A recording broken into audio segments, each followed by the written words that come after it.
Wende kujenga.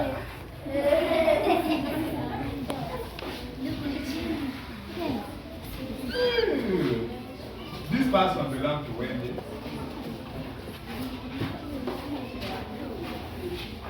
Ah, you are the mamzo to Wendy.